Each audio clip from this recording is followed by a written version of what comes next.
क्या आप जानते हैं कि जेल के भीतर का जीवन कैसा होता है?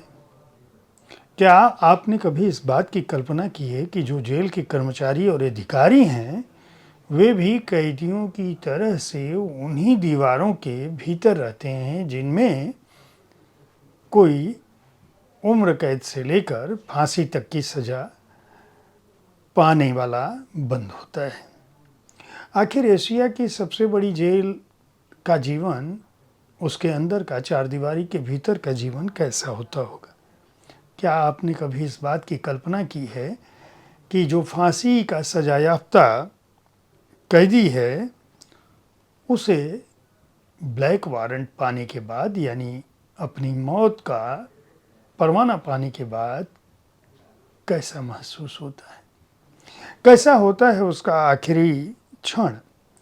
और तब क्या होता है जब किसी व्यक्ति को फांसी दे दी गई हो और 2 घंटे से अधिक समय तक उसकी नब्ज थम ना रही हो? निर्भया का बलात्कारी राम सिंह क्या वाकई खुदकुशी कर चुका था या उसके साथ कुछ और भी हुआ था, उसकी हत्या हुई थी? नमस्कार, आप देख रहे हैं साहित्य तक के बुक कैफे का एक दिन एक किताब कार्यक्रम। मैं हूं जयप्रकाश पांडे और जिन प्रश्नों से मैंने इस कार्यक्रम की शुरुआत की, उन्हीं के उत्तरों पर आधारित एक पुस्तक जिसका नाम है ब्लैक वारंट, तिहाड़ जेल के जेलर की इनसाइड स्टोरी, इसके साथ उपस्थित हूँ। इसकी लेखिका हैं सुनेत्रा चौधरी, जानी मानी पत्रकार हैं। सुनील गुप्ता से बातचीत के आधार पर उन्होंने इस पुस्तक को लिखा है। सुनील गुप्ता, जिन्होंने 1981 में तिहाड़ जेल में काम करना शुरू किया, बाद में वे तिहाड़ के प्रवक्ता हो गए, कानूनी सलाहकार के पद पर रहे, पदोन्नत हुए और वहीं से तिहाड़ जेल से ही उन्होंने अवकाश प्राप्ति के बाद दिल्ली उच्च न्यायालय और सर्वोच्च न्यायालय में अधिवक्ता के रूप में भूमिका निभाई।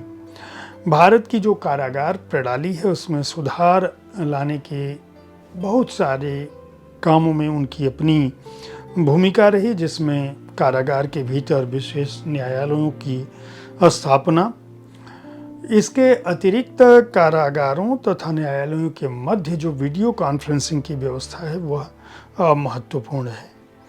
कारागार सुधार और प्रशासन के क्षेत्र में अपने प्रयासों के लिए उन्हें इंडिया विजन फाउंडेशन पुरस्कार हासिल हो चुका है और वे विधिक क्षेत्र के ऐसे गिनती के व्यक्तियों में संभवतः इकलौते ऐसे अधिकारी हैं जिन्हें राष्ट्रपति ने सुधार पदक प्रदान किया है।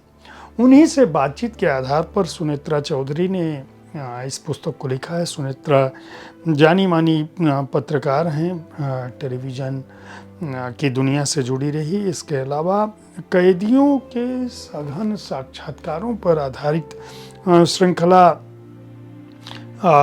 के लिए उन्हें जेफरसन फेलो और रेड इंक पुरस्कार प्राप्त हुआ था। मैरी मॉर्गन हेविट अवार्ड भी मिल चुका है और इस पुस्तक के माध्यम से भी उन्होंने तिहाड़ जेल के जेलर की इनसाइड स्टोरी के बहाने भारतीय राजनीति, अपराध और अपराधी प्रशासन गठजोड़ के अलावा तिहाड़ की उस दुनिया की बात की है जिसे न केवल भ्रष्टाचार बल्कि जेल सुधार के उल्लेखनीय प्रयासों के रूप में भी जाना जाता है। वह एक ऐसी जेल है जहां आतंकवादी से लेकर कारोबारी तक, भ्रष्ट राजनेता से लेकर बड़े प्रशासनिक अधिकारी तक तमाम तरह के लोग बंद होते रहे। उसका अपना एक इतिहास है। खुद ब्लैक वारंट पर एक सीरीज बन चुकी है और वह काफ़ी चर्चित रही सीरीज़, इस पुस्तक पर आधारित थी। दरअसल यह पुस्तक हमारी व्यवस्था की उस सनाद की ओर भी इशारा करती है जिसमें सब कुछ धन प्राप्त लोगों के एक अधिकार का हिस्सा है। यह पुस्तक अपने अध्यायों में दरअसल तिहाड़ के बहाने समूची भारतीय व्यवस्था को कटघरे में खड़ा करती है, और अगर इस पुस्तक में दिए गए तथ्यों पर ध्यान दिया जाए तो एक तरह से समूचा देश ही, उसके आधे से अधिक लोग जेल पहुंच जाएंगे। पुस्तक की प्रस्तावना के बाद जिस तरह से बेहद साफगोई से सुनील गुप्ता ने इस बात का उल्लेख किया है, यह इस सीरीज में भी दिखता है कि किस तरह से उन्हें चार्ल्स शोभराज ने यह नौकरी दिलवाई थी। उसके बाद बिकनी हत्यारे ने किस तरह से जेल को तोड़ने में सफलता पाई थी, उस जेल को जो दुनिया की सबसे सुरक्षित जेलों में से एक माना जाता है। एक जेलर का एकाकीपन क्या होता है? वह तमाम ऐसे लोगों के साथ दिन बिता रहा होता है जो समाज के नज़र में न केवल बड़े अपराधी होते हैं बल्कि सजा याफ्ता भी हैं, जिन्हें उनके जुर्मों की सज़ा जेल की चार दीवारी के भीतर काटनी होती है। उसी में विचाराधीन कैदी भी होते हैं, उसमें ऐसे भी लोग होते हैं जो निर्दोष होते हैं, ऐसे भी लोग होते हैं जो अपनी मौत की प्रतीक्षा कर रहे होते हैं, आजीवन कारावास से लेकर विचाराधीन कैदी तक। और ऐसे भी लोग होते हैं जिन्हें कभी कभार बिना टिकट पकड़ लिया जाता है। ऐसे भी गरीब होते हैं जो जमानत के बाद भी अपने लिए बाहर का रास्ता, हर व्यक्ति की अपनी कहानी होती है, और इन सभी कहानियों में एक दर्द होता है, एक पाप से घृणा करो पापी से नहीं वाली जो मन स्थिति है।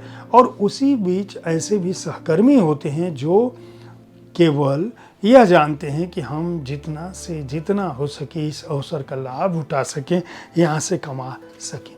इन सब के बीच जेलर क्या सोचता है? इसके बाद उस अपराध का उल्लेख है जिसने दिल्ली को हमेशा बदल दिया, यानी रंगा और बिल्ला की बात है, जो दिल्ली का बहुत चर्चित हत्याकांड था। उनको किस तरह से फांसी दी गई, और एक महत्वपूर्ण अध्याय है जो बताते हैं कि दरअसल फांसी देने की जो पूरी प्रक्रिया है वह क्या है।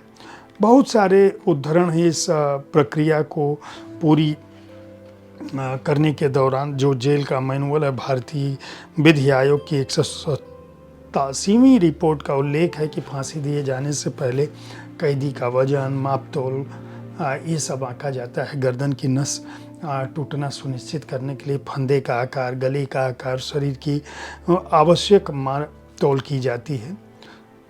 तख्ता हटता है और कैदी का शरीर नीचे झूल जाता है, लेकिन कई बार ऐसा होता है कि गर्दन की नसें टूटे बिना भी कैदी की मृत्यु हो जाती है। उसका पूरा एक उल्लेख है जिसे देखना जो है समझना, इसे पढ़ते समय आप समझ सकते हैं कि किसी व्यक्ति को अगर देखना हो, भले ही वह जेलर हो, जेल का अधिकारी हो, वहाँ का मेडिकल अधिकारी हो, वहाँ का विधिक अधिकारी हो, उसे कैसा महसूस होता होगा उन लोगों के अतिरिक्त जो बाकायदा फांसी की सज़ा को बनाते हैं। उसी में बहुत सारे ऐसे लोगों का उल्लेख उन्होंने किया है। मकबूल भट्ट का उल्लेख किया है जिसने फैज़ अहमद फैज़ की नज़्म यह नज़्म पढ़ी थी, जिस धज से कोई मक्तल में गया वो शान सलामत रहती है, ये जान तो आनी जानी है, इस जान की कोई बात नहीं। इसके अलावा इस पुस्तक में और भी जो हिरासत में मौत है उसका भी उल्लेख किया है कि हिरासत में किस तरह से मौत होती है। चार्ल्स शोभराज के भागने की कहानी के अलावा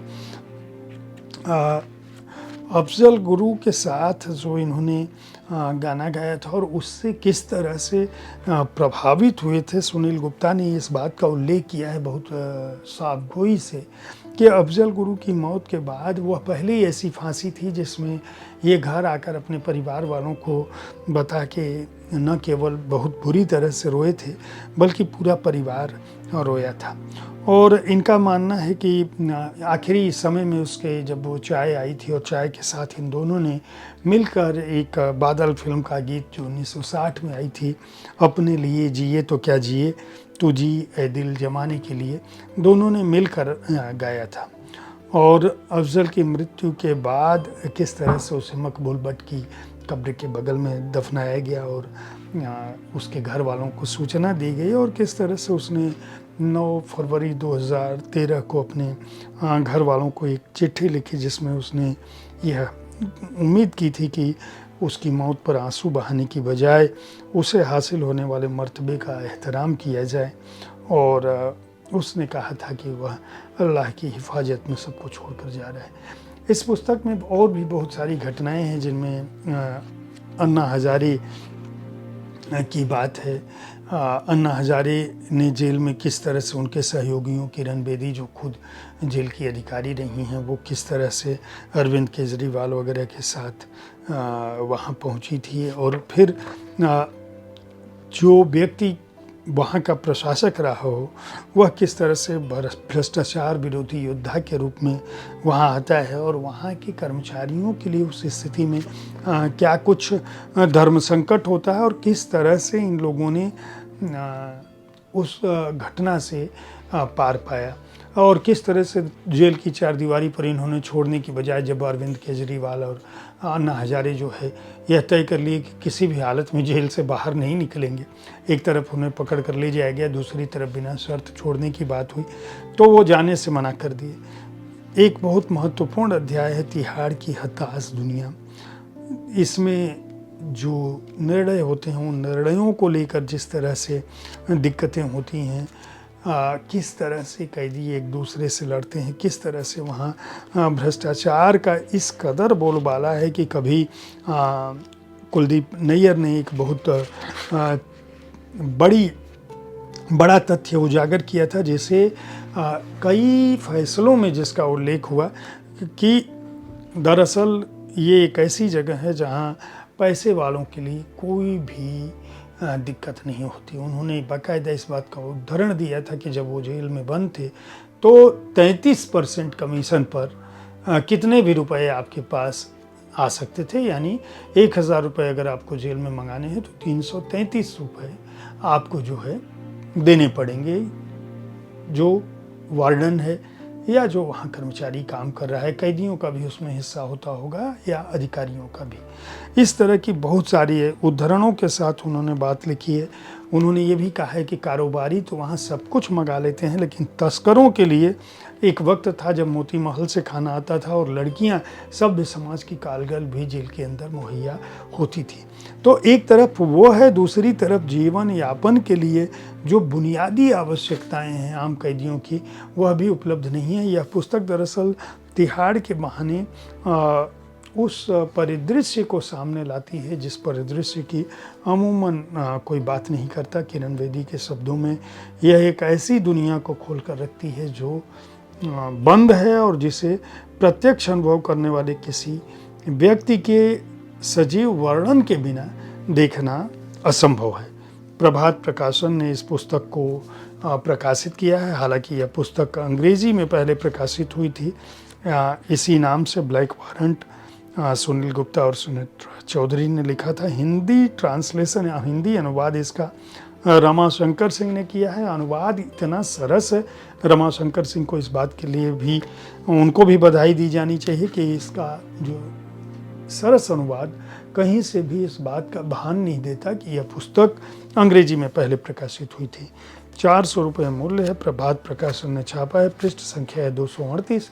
उम्मीद है साहित्य तक का यह एपिसोड आपको पसंद आया होगा। इस कार्यक्रम में किस तरह की पुस्तकों की चर्चा आप चाहते हैं उसके बारे में अपनी राय से हमें अवश्य अवगत कराते रहें। हमारी कोशिश होती है कि विविध विधाओं की पुस्तकों के साथ आपके सामने मैं हर दिन पहुंचूं ताकि आप उन पुस्तकों का चुनाव कर सकें जिन्हें आप पढ़ना चाहते हैं। कल ठीक किसी समय ऐसे ही किसी एक कृति के साथ फिर मिलूंगा। देखते रहिए साहित्य तक। धन्यवाद।